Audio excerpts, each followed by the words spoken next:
بسم اللہ الرحمن الرحیم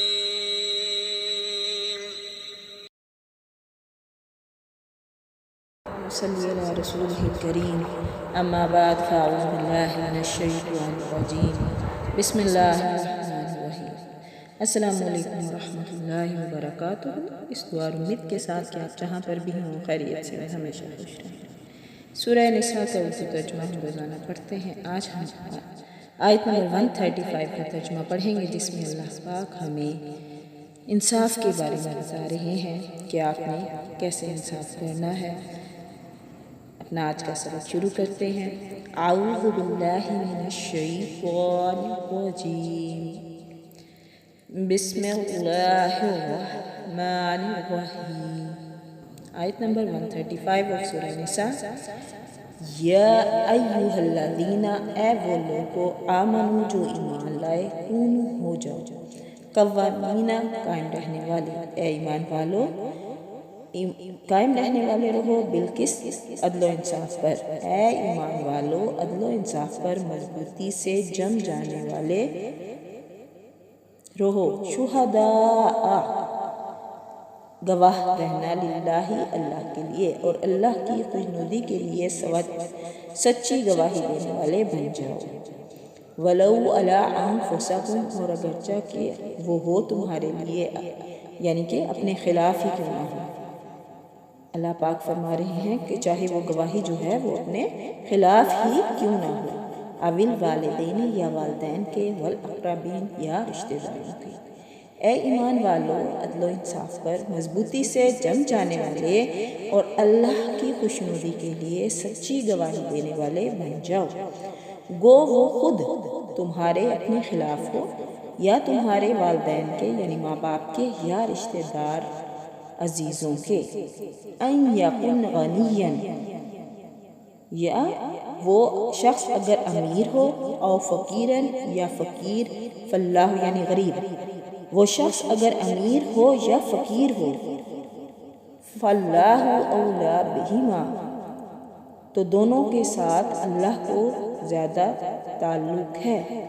وہ شخص اگر امیر ہو یا فقیر ہو تو دونوں کے ساتھ اللہ کا زیادہ تعلق ہے۔ فلا تسنا، تتبعوا، پیروی کرو، ہوا اپنے نفس کی خواہشات کی، ان تعدلوا، کہ تم چاہو، اس لیے تم خواہش نفس کے پیچھے پڑھ کر ان تعدلوا، کہ تم انصاف نہ چھوڑ دینا۔ اب یہاں پہ اللہ پاک ہمیں بتا رہے ہیں کہ اللہ اہل ایمان کو عدل و انصاف پر قائم رہنے کی اور حق کے مطابق گواہی دینے کی تاکید فرمائی، چاہے اس کی وجہ سے انہیں یا ان کے والدین اور رشتہ داروں کو نقصان اٹھانا پڑے، یعنی سچی گواہی دینی چاہیے، چاہے وہ آپ کے اپنے ہی خلاف ہو، آپ کے پیرنٹس کے خلاف ہو، آپ کے ریلیٹیوز کے، آپ کے فرینڈس کے، کسی کے بھی خلاف ہو، لیکن سچ ہے، سچ کی گواہی ضرور دینی چاہیے، اس لیے کہ حق سب پر حاکم ہے اور سب پر مقدم ہے۔ پھر اللہ پاک فرما رہے ہیں کہ تعلق ہے کہ وہ شخص اگر امیر ہو یا فقیر ہو تو دونوں کے ساتھ اللہ کا زیادہ تعلق ہے، یعنی کسی مالدار کی مالداری کی وجہ سے رعایت نہ کی جائے، نہ کسی فقیر یا غریب کے فقر کا اندیشہ تمہیں سچی بات کہنے سے روکے، بلکہ اللہ ان دونوں سے تمہارے زیادہ قریب اور مقدم ہے۔ پھر اللہ پاک فرما رہے انصاف نہ چھوڑ دینا، ٹھیک ہے، یعنی خواہش نفس کے لیے، دشمنی کے لیے، بغض کے لیے، کینے کے لیے تمہیں انصاف کرنے سے نہ روک دے،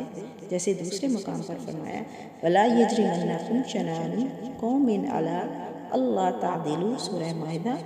آیت نمبر 8، تمہیں کسی قوم کی دشمنی اس بات پر آمادہ نہ کرے کہ تم انصاف نہ کرو، جیسا کہ وہ ایک واقعہ بھی ہے کہ حضرت علی رضی اللہ تعالیٰ عنہ جب ایک جنگ میں تھے تو ایک شخص کے جو تھا لڑائی میں، اس نے کے ساتھ آپ کی غصہ آ گیا، تو لیکن جب آپ دونوں کی لڑائی ہوئی تو اس نے کیا کیا کہ ہمارے حضرت علی رضی اللہ تعالیٰ عنہ اس کے ساتھ بدتمیزی کی، تو آپ نے اس کو گرا دیا اور آپ اوپر بیٹھ گئے، لیکن ایک دم سے آپ جو تھے اٹھ کے کھڑے ہو گئے اور آپ نے کہا میں تمہیں اس لیے چھوڑ رہا ہوں کہ کہیں یہ میری ذاتی دشمنی نہ بن جائے، کہ ذاتی وہ نہ ہو جائے، حق اور انصاف کے خلاف نہ ہو جائے کہ میں نے تمہیں ذاتی دشمنی کی وجہ سے، کیونکہ اس شخص نے بدتمیزی کی تھی حضرت علی رضی اللہ عنہ سے۔ تو یہ اللہ پاک کہہ رہے ہیں کہ اپنے نفس کی وجہ سے کسی کے ساتھ بھی انصاف کرنے سے نہ روکو۔ پھر وَإِن تَلْوُوا، اور اگر تم نے کجروی کی، او یا تو ریزو اعراض کیا، اور اگر تم نے کج بیانی یا پہلو تہی کی، فَإِنَّ اللَّهَ، پس بے شک اللہ کانا بِمَا تَعْمَلُونَ، جانتا ہے، خبیرہ، خبر رکھنے والا ہے۔ تو جان لو کہ جو کچھ تم کرو گے اللہ اس سے پوری طرح باخبر ہے۔ تلو لیون سے ہے جو تحریف اور جان بوجھ کر جھوٹ بولنے کو کہا جاتا ہے، مطلب شہادت میں تحریف و تغییر، اور اعراض سے مراد شہادت کا چھپانا اور اس کا ترک کرنا ہے۔ ان دونوں باتوں سے بھی روکا گیا ہے۔ اس آیت میں عدل و انصاف کی تاکید اور اس کے لیے جن باتوں کی ضرورت ہے ان کا اہتمام کرنے کا حکم دیا گیا۔ مثلا نمبر 1 تو یہ کہ ہر حال میں عدل کرو، اس سے منحرف نہ کرو، کسی کی ملامت غیر کی ملامت اور کوئی اور محرک اس میں رکاوٹ نہ بنے، بلکہ اس کے قیام میں تم ایک دوسرے کی مدد کرو۔ نمبر 2 صرف اللہ کی رضا تمہارے پیش نظر ہے، کیونکہ اس صورت میں تم تحریف، تبدیل اور چھپانے سے پرہیز کرو گے اور تمہارا فیصلہ عدل کی میزان میں پورا اترے گا۔ پھر جو بات کیا گئی وہ ہے نمبر 3 کہ عدل و انصاف کی زیادہ اگر تم پر یا تمہارے والدین یا دیگر قریبی رشتہ داروں پر بھی پڑے تب بھی تم پرواہ مت کرو،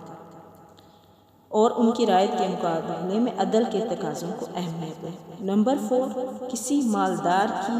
تونگری کی وجہ سے رعایت نہیں کرنی اور کسی غریب کے فقر کی خوف سے نہیں کرنی، کیونکہ وہی جانتا ہے کہ ان دونوں کی بہتری کس میں ہے۔ کون؟ میرا پیارا اللہ، وہ جانتا ہے بہتر۔